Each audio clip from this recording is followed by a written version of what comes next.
तो यहाँ पर आप देख सकते हैं ये जो हमारा प्रश्न नंबर 21 देखिए 2011 में 12 में लगातार प्रश्न पूछा गया है। ये देखिए जो हमारा 22 नंबर का प्रश्न है 2014 में 2015 में लगातार ये प्रश्न पूछा गया है। फिर आगे जब आएंगे आप 23 नंबर पे देखिए 2015 में प्रश्न पूछा गया था। आगे जब आएंगे 24 नंबर देख सकते हैं 2016 में पूछा गया था। और ये हमारे चारों प्रश्न काफी इंपॉर्टेंट है। और देखिए स्टूडेंट ये जो चारों प्रश्न है ना बिल्कुल क्या है अलग अलग फार्मूले पे, ये नहीं है कि इसमें एक ही फार्मूले पे चारों प्रश्न, सबका क्या है अलग अलग फार्मूला है। और ये प्रश्न काफी इंपॉर्टेंट है बोर्ड की दृष्टि से और हमेशा क्या होता है ऐसे प्रश्न बोर्ड एग्जाम में आते हैं। तो इस वीडियो हम देखेंगे जो हमारा चैप्टर नंबर 13 है विद्युत धारा का चुंबकीय प्रवाह, उसका हम लोग देखेंगे 21 नंबर से लेकर 24 नंबर। 4 अगर प्रश्न स्टूडेंट देख लेते हैं आप ना तो इस अभ्यास में लमसम 30 से ऊपर ही प्रश्न दिया गया है। सभी प्रश्नों का आसानी से हल कर सकते हैं क्योंकि ये जो चारों प्रश्न है जो हमारे क्या है 5 फार्मूले का प्रयोग हम लोग करते हैं इसमें। तो 4 फार्मूला ऑलरेडी इसमें दे दिया गया, एक फार्मूला और है इसके बाद वाले जो मैं क्वेश्चन कराऊंगा तो उसमें बताऊंगा। अभी इंपॉर्टेंट वीडियो होने वाला, तो वीडियो को लास्ट तक देखिए ताकि इजीली आपको सभी प्रश्न समझ में आए और बोर्ड एग्जाम में अगर प्रश्न आ जाए तो इजीली इसको सॉल्व कर सके। तो चलिए देखते हैं इन प्रश्नों को हम लोग कैसे सॉल्व करते हैं। तो यहाँ पे देखिए हम जो 21 नंबर का प्रश्न उसमें क्या कह रहा है, एक सीधे लंबे तार में 3 एम्पीयर की विद्युत धारा प्रवाहित हो रही है। तार से 50 सेंटीमीटर दूर स्थित बिंदु पर चुंबकीय क्षेत्र की तीव्रता ज्ञात करना है। तो ये क्वेश्चन बहुत आसानी से सॉल्व हो जाएगा, ऐसे क्वेश्चन मैंने ऑलरेडी आपको कराया है। तो यहाँ पे देखिए हमको विद्युत धारा का मान दिया है तो हम लिखते हैं आई बराबर हमको दिया हुआ है 3.0 एम्पीयर यानी 3 एम्पीयर। आगे कह रहा है कि तार से 50 सेंटीमीटर दूर, तो ये आर दिया हुआ है, आर का मान दिया हुआ है हमको यहाँ पे 50 सेंटीमीटर। तो इस सेंटीमीटर को हमें बदलना पड़ेगा किसमें, मीटर में। तो यहाँ पे हम लोग क्या करेंगे, यहाँ पे आप जानते हैं कि 1 सेंटीमीटर में क्या होता है 1/100 मीटर होता है, यानी 100 से भाग करना पड़ेगा तो ये हो जाएगा 50/100 यहाँ पे मीटर हो जाएगा। इसको काटेंगे तो क्या हो जाएगा, ये 50 से कम 50, 50 दूना 100 यानी 1/2 हमारा क्या हो जाएगा मीटर हो जाएगा। चुंबकीय क्षेत्र की तीव्रता को हम लोग बी से दिखाते हैं तो बी का वैल्यू हमसे पूछ रहा है। यहाँ पे देखिए बहुत आसान से यहाँ फार्मूला होता है, बी बराबर फार्मूला होता है आपका μ0/4 पाई इंटू होता है 2I और बाई हमारा क्या होता है आर होता है। इसको ब्रैकेट में लिखना चाहते हैं तो ब्रैकेट में लिख सकते हैं, यहाँ पे कोई दिक्कत नहीं है। इसको पढ़ते हैं μ0, क्या पढ़ते हैं μ0। बी बराबर यहाँ पे हो जाएगा, इसकी जो वैल्यू होती है μ0/4 पाई की वैल्यू होती है 10⁻⁻7। क्या होता है 10⁻⁷ गुड़े 2 गुड़े आई की वैल्यू 3 दिया है बटे यहाँ पे देखिएगा आर की वैल्यू, तो आर की वैल्यू हमारा 1/2 है। जब इसके नीचे 1/2 भरेंगे तो हमारा 1 तो यहीं रहेगा लेकिन 2 हमारा क्या हो जाएगा ऊपर गुड़ा हो जाएगा, यानी 1 यहाँ हो जाएगा गुड़े क्या हो जाएगा 2। इस चीज़ को इजीली आप समझ रहे हैं। अगर कहीं भी डाउट होता है तो कमेंट सेक्शन में कमेंट कीजिएगा। यानी बी बराबर यहाँ से हो जाएगा 2 तेज 6 दूना हो जाएगा 12 गुड़े 10⁻⁻7 और इसी को हम ऐसे भी लिख सकते हैं कि 1.2 गुड़े 10⁻⁻ क्या हो जाएगा 6। इसका जो मात्रक होता है न्यूटन प्रति एम्पियर मीटर होता है, ठीक है ना। यही इसका क्या हो जाएगा आंसर हो जाएगा। अगर आपको यहाँ पे कन्फ्यूजन है कि हमने -6 क्यों लाया है तो आप देख सकते हैं कि यहाँ पे कभी भी क्या किया जाता है दशमलव, एक अंक के बाद दशमलव लगाया जाता है। तो यहाँ पे तो दशमलव है नहीं तो यहाँ लास्ट में दशमलव माना जाता है। जिस अंक में कहीं भी दशमलव नहीं होता है तो लास्ट में उसको माना जाता है। जब यहाँ लेके आएंगे दाएं से जब बाएं आते हैं तो ये घात क्या होता है आपका बढ़ जाता है, लेकिन प्लस के साथ बढ़ता है 10 पे। तो यहाँ पे देखिए हो जाएगा 1.2 और गुड़े 10⁻1 होगा, यानी 10 हमारा निकलेगा और वहाँ पे 10⁻1 का मतलब होता है प्लस में और ये माइनस में, तो 7 में से घटाएंगे तो हमारा क्या हो जाएगा -6 हो जाएगा। इस चीज़ को आपको इजीली समझना चाहिए। तो चलिए आपका ये प्रश्न हो गया। इस पे प्रश्न काफी इंपॉर्टेंट प्रश्न होते हैं, कई बार एग्जाम में प्रश्न पूछे जाते हैं। स्टूडेंट हमारा जो 22 नंबर का प्रश्न है काफी इंपॉर्टेंट प्रश्न है और ऐसे प्रश्न आपको देखने के लिए मिल जाते हैं। और ऐसे प्रश्न आते हैं तो आपको 6 नंबर दिला के जाते हैं। 6 नंबर बहुत बड़ा नंबर होता है। आप जानते हैं 1 नंबर के उससे आदमी क्या होता है फर्स्ट सेकंड थर्ड डिवीजन में क्या होता है फेल हो जाता है, ठीक है ना। तो ये हमारा क्या है 6 नंबर का प्रश्न है। 22 नंबर और 24 नंबर प्रश्न को जरूर देखिएगा क्योंकि ये प्रश्न काफी इंपॉर्टेंट होते हैं और ऐसे ही प्रश्न एग्जाम में पूछे भी जाते हैं। तो चलिए हम देखते हैं प्रश्न नंबर 22 को कैसे हम लोग सॉल्व करते हैं। यहाँ पे 3 कंडीशन दिया है, तीनों कंडीशन समझ लेते हैं तो इजीली इसमें कोई दिक्कत आपको नहीं होगा। तो ये देखिए जो हमारा प्रश्न नंबर 22 इसमें क्या कह रहा है, एक धारावाही चालक में 1 एम्पीयर की धारा प्रवाहित हो रही है। कोई धारावाही चालक है जिसमें क्या हो रहा है 1 एम्पीयर की धारा प्रवाहित हो रही है। कह रहा है इसकी लंबाई 2 मीटर, इसकी लंबाई कितना है 2 मीटर है और कह रहा है इसे 0.5 न्यूटन प्रति एम्पीयर मीटर के चुंबकीय क्षेत्र में रखा जाए तो उस पर लगने वाले चुंबकीय बल की गणना करना है, यानी एफ की वैल्यू हमें क्या करनी है फाइंड करनी है। लेकिन यहाँ पे 3 कंडीशन दे दिया। एक कंडीशन कह रहा है चालक क्षेत्र के समांतर हो, दूसरा कह रहा है चालक क्षेत्र से 45 अंश का कोण बनाता हो, तीसरा कह रहा है चालक क्षेत्र के क्या हो लंबवत हो। तो मैं यहाँ पे एक फिगर लगा देता हूँ। इस फिगर में इजीली देख सकते हैं कि हमारा क्या आपको चालक दिखाई दे रहा है जिसमें आई धारा बह रही है और हमारा क्या है जो चालक तार है वो क्या हो रहा है चुंबकीय क्षेत्र के लंबवत हो रहा है। तो लंबवत आपको फिगर दिखाई दे दिया, यही लंबवत हो जाएगा। लंबवत के जगह पे क्या हो सकता है ये 45 अंश का कोण बना सकता है, ये क्या हो जाएगा समांतर हो जाएगा। तो यहाँ पे आपको याद रखना है कि जब भी समांतर की बात कहता है तो वहाँ पे जो कोण बनता है आपका क्या होता है 0 अंश का बनता है। समांतर का मतलब वहाँ पे कोण जो बनेगा कितना बनेगा, 0 अंश का बनेगा। यहाँ पे ऑलरेडी कोण का मान दे ही दिया है। यहाँ पे लंबवत कर रहा है तो लंबवत में क्या होता है, 90 अंश का कोण बनाता है। इसलिए आप फिगर में देख सकते हैं इस चीज को। तो ठीक है ना, तो हम पहले यहाँ पे जो भी वैल्यू दिया हुआ उसको लिखते हैं। तो यहाँ पे हम लिख लेते हैं कि भाई हमें धारा का मान जो दिया हुआ आई हमको दिया हुआ है ये 1 एम्पियर दिया हुआ, तो इसको हम लिख लेते हैं। फिर कह रहा है इसकी जो लंबाई है, चालक तार की लंबाई को एल से दिखाते हैं, तो एल हमको दिया हुआ है ये 2 मीटर दिया हुआ है। अगर सेंटीमीटर में रहता तो इसे मीटर में बदलना पड़ता। तो यहाँ पे देखिए हमारे चुंबकीय क्षेत्र का मान दिया हुआ है बी बराबर हमको दिया है 0.5 न्यूटन प्रति एम्पियर मीटर। मैं आपको याद दिला दूं, देखिए इसका जो मात्रक होता है न्यूटन प्रति एम्पियर मीटर भी होता है, टेस्ला भी होता है और वेबर प्रति मीटर स्क्वायर भी होता है। तो तीनों मात्रक होता है, आपको याद रखना चाहिए। बहुत बार ये बहुविकल्पी में पूछा जाता है। तो यहाँ पे हमने इसको लिख लिया। अब यहाँ पे हम कंडीशन अप्लाई करेंगे। तो यहाँ पे हम पहला कंडीशन लिख लेते हैं। तो यहाँ देखिए पहला कंडीशन क्या है, चालक क्षेत्र के समांतर है। तो क्षेत्र के समांतर होता है तो वहाँ पे जो थीटा की वैल्यू होती है हमारी 0 अंश होती है। आपको याद रखना है यहाँ पे जो फार्मूला होता है एफ बराबर फार्मूला होता है मेन आई बी एल साइन थीटा, यही क्या होता है हमारा फार्मूला होता है। यहाँ पे क्या हो जाएगा, ये फार्मूला हो जाएगा। तो यहाँ पे देखिए एफ बराबर हमारा क्या हो जाएगा, आई की वैल्यू कितना दिया हुआ 1 गुणे बी की वैल्यू हमको दिया हुआ है 0.5, एल की वैल्यू हमको दिया हुआ है 2 और यहाँ गुणे साइन थीटा के जगह भरना है 0 अंश, यानी एफ बराबर यहाँ पे हो जाएगा। देखिए यहाँ पे देखिए जब गुणा करेंगे तो 2 एकम 2 और 2 से 0.5 में गुणा करेंगे तो 10 आएगा और 10 से में क्या करेंगे एक अंक बाद दशमलव लगाएंगे तो हमारा 1 हो जाएगा, यानी 1 साइन 0 अंश का जो हमारा मान होता है 0 होता है। यानी इसको जब सॉल्व करेंगे तो हो जाएगा 0 न्यूटन। यानी आप चाहें तो डायरेक्ट भी इस मान को लिख सकते हैं, अगर इसको सॉल्व नहीं करते हैं तब भी लिख सकते हैं, क्योंकि एफ बराबर हमारा क्या होता है, यानी समांतर के कंडीशन में क्या होता है, जो हमारा बल होता है उसका मान क्या होता है, 0 होता है। तो इसलिए आप सॉल्व कर लेंगे तो काफी अच्छा रहेगा और काफी अच्छे रिस्पांस एग्जामिनर को आप दे पाएंगे और काफी अच्छा नंबर आपको मिल सकता है। तो चलिए हम दूसरा कंडीशन अप्लाई करते हैं। तो यहाँ पे थीटा की वैल्यू हमें क्या लेना है, 45 अंश। तो यहाँ पे लिखेंगे कि थीटा की वैल्यू हमें कितना दिया हुआ है, 45 अंश। तो यहाँ पे जो फार्मूला होगा वही होगा, एफ बराबर होगा आई बी एल साइन थीटा। तो यहाँ देखिए एफ बराबर आपका निकलेगा आई की वैल्यू तो आपको दिया हुआ है 1 एम्पियर, वी की वैल्यू हमारे पास है 0.5 और एल की वैल्यू है 2 गुणे साइन थीटा के जगह पे भरना हमें 45 अंश। यहाँ देखिए एफ बराबर क्या हो जाएगा स्टूडेंट, यहाँ पे जब गुणा करेंगे तो 2 एकम 2 और यहाँ पे क्या हो जाएगा 2 से 0.5 में गुणा करेंगे तो 1 आएगा, मतलब 10 आएगा तो 1 अंक बाद दशमलव लगाएंगे तो 1 बन जाएगा। और गुणे हमारा देखिए साइन 45 अंश का मान होता है 1 बटे कड़ी में 2, यानी इसको जब आगे सॉल्व करेंगे तो 1 बटे हमारा क्या आएगा, कड़ी में 2। और आप जानते हैं कि 1 बटे और कड़ी में 2 का मान होता है 1.414 होता है। और यहाँ पे जब भाग करेंगे तो यहाँ चाहे तो आप कर सकते हैं, जैसे 1000 से ऊपर नीचे गुणा कर दीजिए, यहाँ से दशमलव हट जाएगा और भाग करेंगे तो आपका आएगा 0.707 न्यूटन आएगा। तो आप भाग करके देख लीजिएगा, अगर कहीं भी डाउट होता है तो कमेंट सेक्शन में कमेंट कीजिएगा। तो हमने क्या किया, आपको पहला कंडीशन भी समझा दिया, दूसरा भी कंडीशन भी समझा दिया। अब तीसरा कंडीशन देखिए, यहाँ पे कुछ नहीं करना है, बाकी सब कुछ वही रहेगा, सिर्फ आपको क्या करना है, थीटा के जगह पे मान को परिवर्तित करना है। तो यहाँ पे देखिएगा स्टूडेंट, यहाँ पे जब हमसे क्या पूछेगा, चुंबकीय बल का मान पूछता है तो ये कंडीशन होता है।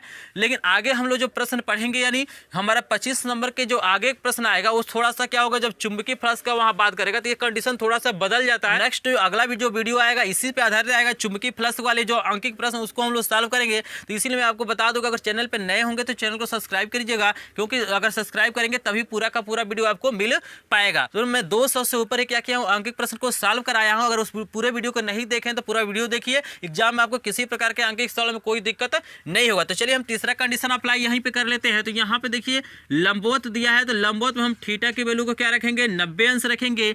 और यहाँ पे एफ बराबर फार्मूला लिखेंगे आई बी एल साइन थीटा। तो यहाँ पे देखिए स्टूडेंट, एफ बराबर क्या हो जाएगा, आई की वैल्यू तो हमारा कितना दिया हुआ है 1 एम्पियर, वी की वैल्यू है 0.5, एल की वैल्यू 2 गुणे साइन थीटा के जगह पे भरना है हमें 90 अंश, यानी एफ बराबर हो जाएगा, यहाँ पे जब गुणा करेंगे तो 1 आएगा और साइन 90 अंश का मान 1 होता है, यानी 1 एकम 1 न्यूटन हमारा क्या हो जाएगा, आंसर हो जाएगा। तो तीनों कंडीशन में देखिए आप देख सकते हैं तीनों कंडीशन के द्वारा मैंने इस प्रश्न को सॉल्व कर दिया और काफी इंपॉर्टेंट प्रश्न है, इजीली आपको समझ में आ गया होगा। और अभी भी कोई डाउट है तो कमेंट सेक्शन में कमेंट जरूर कीजिएगा। चलिए देखते हैं हम लोग 23 नंबर का प्रश्न, काफी इंपॉर्टेंट प्रश्न है, 2015 में पूछा गया था और 24 नंबर का प्रश्न 2016 में पूछा गया था। तो आगे भी हमारा चांस इसमें से कोई ना कोई प्रश्न हमारा देखने के लिए मिल जाएगा। ये देखिए कहीं फेक नहीं है, हमारे जो बुक में दिया गया है प्रश्न उसी को मैं यहाँ पे सॉल्व करा रहा हूँ। तो चलिए देखते हैं हम लोग 23 नंबर के प्रश्न को।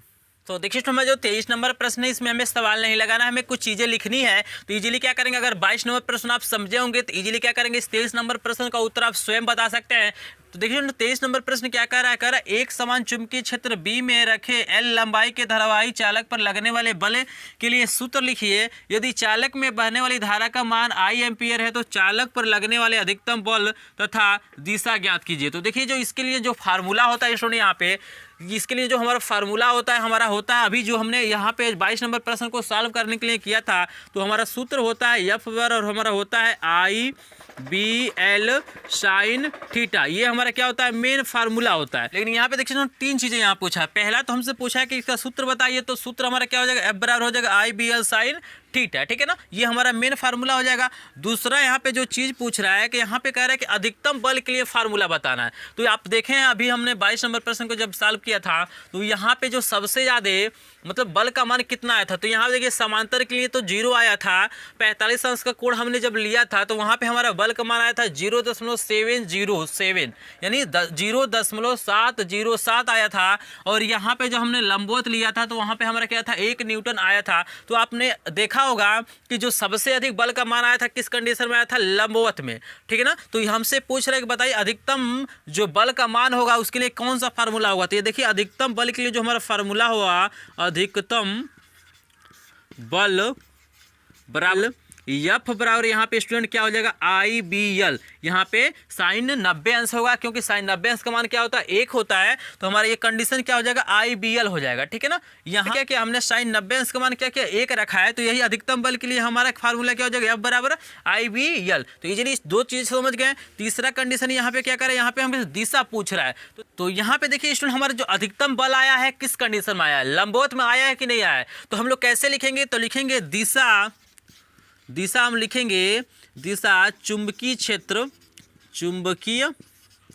क्षेत्र बी तथा चालक एल दोनों क्या होंगे, लंबवत होंगे, दोनों क्या होंगे, लंबवत होंगे। तभी हमारा क्या होगा, अधिकतम बल हमें प्राप्त होगा। यानी कहने का मतलब यह अधिकतम बल हमें तभी मिल सकता है जब दोनों क्या हो, हमारे लंबवत हो। लंबवत होने का मतलब क्या है, जो कोण बनेगा वो क्या होगा, 90 अंश का बनेगा, और तभी हमारा क्या होगा, अधिकतम बल यहाँ पे प्राप्त होगा। तो इजीली तीनों हमने चीज़ें यहाँ पे लिख दिया, इजीली समझ सकते हैं। अभी भी कोई डाउट है तो आप कमेंट जरूर कीजिएगा, मैं उसका रिप्लाई जरूर करूंगा। तो चलिए हम देखते हैं बेहद ही इंपॉर्टेंट क्वेश्चन नंबर 24 को देखते हैं।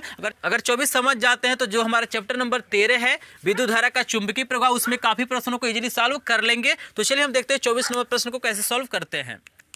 तो देखिए हमारे जो 24 नंबर का प्रश्न, इसका फार्मूला अलग होगा। यहाँ भी कंडीशन सेम अप्लाई होगा। यहाँ भी हमें क्या करना है, थीटा के वैल्यू लंबवत में 90 अंश लेना है, समांतर में 0 अंश लेना, और हमें कोण दिया है तो हमें क्या करना है, 30 अंश का कोण लेना है। लेकिन जो हमारा यहाँ पे एफ बराबर फार्मूला था वो क्या था, आई बी एल साइन थीटा था। लेकिन यहाँ जो फार्मूला हमारा हो, क्योंकि यहाँ पे बेग दिया हुआ है, यहाँ पे क्या दिया है, बेग दिया है, तो यहाँ पे आई बी एल वाला फार्मूला लगेगा नहीं। तो यहाँ पे जो हमारा फार्मूला यूज होगा, मैं फार्मूला को सबसे पहले लिख लेता हूँ। तो एफ बराबर फार्मूला होता है क्यू भी बी साइन थीटा। ये गतिमान जो चालक रहता है उसके लिए हमारा फार्मूला होता है। तो यहाँ पे जो चीज़ें दी गई है सबसे पहले उसको लिख लेते हैं। तो यहाँ पे दिया, देखिए बी की जो वैल्यू दी गई है, चुंबकीय क्षेत्र की वैल्यू दी गई है 1200 न्यूटन प्रति एम्पियर मीटर, और यहाँ पे वी की जो वैल्यू दी गई है 2 × 10⁴ मीटर प्रति सेकेंड। स्टूडेंट हमने यहाँ पे भी की वैल्यू लिख लिया। आपको क्या लग रहा है, अब कुछ कमी लग रहा है कि नहीं, कि इस फार्मूले हमें क्या ज्ञात करना पड़ेगा। तो यहाँ इजीली आप देखेंगे तो ध्यान से, तो भी की वैल्यू हमारे पास है,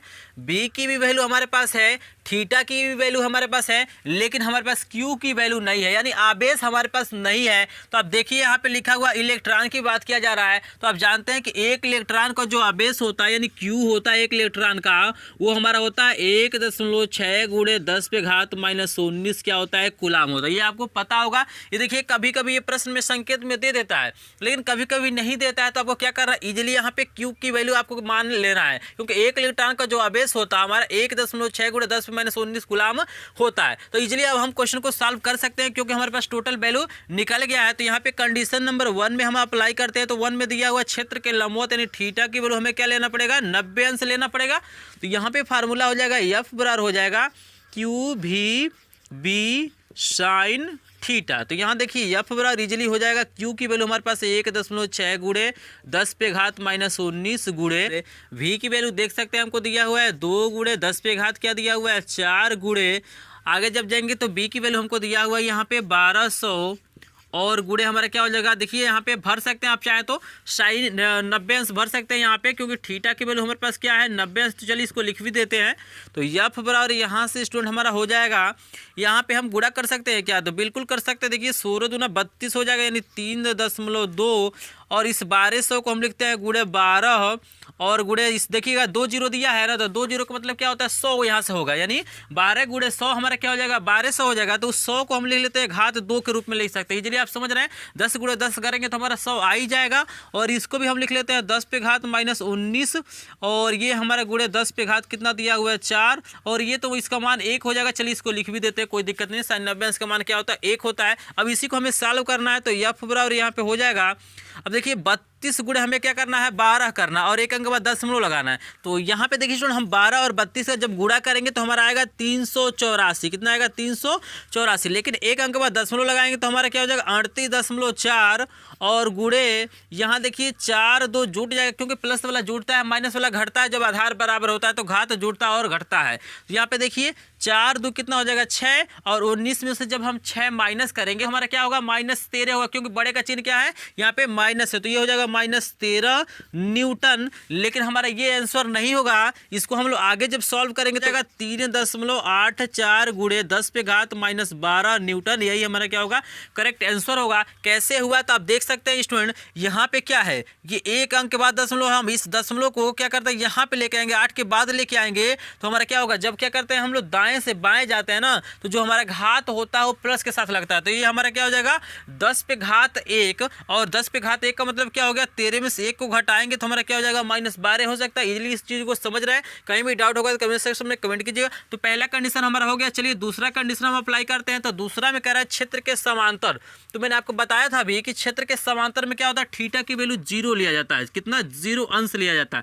तो एफ बराबर यहाँ पे फार्मूला क्या हमारा QVB sin थीटा, यानी एफ बराबर यहाँ से इजिली हो जाएगा। क्यू की वैल्यू हमारे सामने दिया हुआ है, देखिए आप देखिए 1.6 गुणे 10 पे घात -19 गुणे भी की वैल्यू हमारे पास है 2 गुणे 10 पे घात 4, ये +4 है देखिएगा 10 पे घात 4 और गुणे हमारा क्या हो जाएगा बी की वैल्यू हमको दिया हुआ है 1200। तो 1200 लिख लेते हैं गुणे साइन, यहाँ पे थीटा के जगह पे 0 अंश भरेंगे और एफ बराबर यहाँ पे देखिए इसका मल्टीप्लाई करने की आपको आवश्यकता नहीं है, क्योंकि यहाँ अभी इसको वैसे ही हम लिखते हैं। तो 1.6 गुणे 10 पे घात -19 गुणे 2 गुणे 10 पे घात 4 गुणे 1200 और गुणे इसका मान क्या होता है 0 होता है। साइन 0 इसका मान क्या होता है 0। तो 0 से गुणा करेंगे कोई भी संख्या वो क्या हो जाएगा 0 हमारा क्या हो जाएगा यहाँ पे न्यूटन। यही हमारा क्या हो जाएगा आंसर हो जाएगा। तो चलिए एक पार्ट और दिया हुआ है, तीसरे वाले कंडीशन को हम लोग देखते हैं कैसे इसका अप्लाई करते हैं। तो देखिए हमारा जो तीसरा कंडीशन दिया हुआ है यहाँ पे कह रहा है थीटा की वैल्यू आपको 30 अंश लेना है।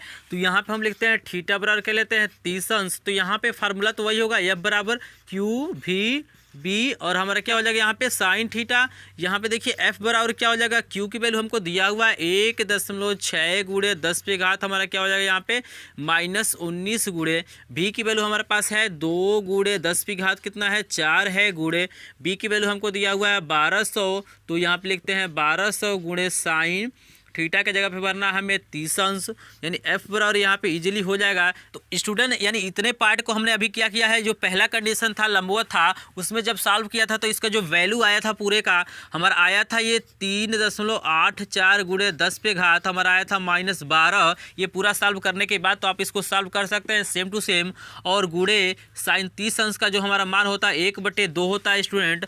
और हम इसको क्या करते हैं 2 से जब भाग करेंगे तो देखिएगा 2 एकम 2 हो जाएगा और 2 18 2 दूना 4 और 2 अंक के बाद दशमलव लगाएंगे, यानी जो हमारा मान आएगा यहाँ पे एफ की वैल्यू जो आएगा स्टूडेंट 1.92 गुणे 10 पे घात हमारा क्या हो जाएगा -12 न्यूटन।